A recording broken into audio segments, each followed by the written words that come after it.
ang budget ng Pilipinas ay hawak lang ng dalawang tao. Hawak lang siya ni Congressman Zaldico at ni Congressman Martin Romualdez. Yan ang katotohanan. Halimbawa ko dito, medyo mahaba ito, kaya pagpasensyahan mo. Ang halimbawa ko dito, sa DepEd muna tayo. Sa Department of Education, noong taong 2023, merong 5 billion na inapprove para sa classroom construction. Nagulat ako kasi merong mga lumapit na miyembro ng House na humihingi. Hinihingi nila yung 5 billion, parte ng 5 billion na budget. Wala kasi akong experience sa ganyan. At saka ang pagkakaintindi ko, pag in-approve na yan ng Office of the President, ibibigay na yan, pagdidiretso na yun sa approval at trabaho ng Department of Education sa construction ng mga classroom. Nagulat ako, may humingi. Magkano ba ang amin dyan? Magkano ba ang amin dyan? So sinabi ko, hindi pwede ito. Kasi ang mangyayari nito, hindi magagawa ng Department of Education ang trabaho namin na mag-construct ng classroom ayon sa classroom backlog at sa prioritization base sa backlog at sa classroom construction.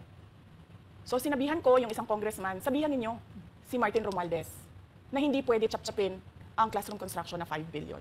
Kaya kung makikita ninyo sa budget proposal na approved ng Office of the President, 5 billion yon. Pero nung lumabas yung GAA o yung budget approved noong 2023, naging 15 billion siya. Dahil hindi nga ako pumayag na kunin yung 5 billion, dinagdagan nila ng 10 billion yung classroom construction ng Department of Education. Yung 10 billion na yon hindi kontrolado ng Department of Education. Controlled yon ni Congressman Zaldico at Congressman Martin Romualdez.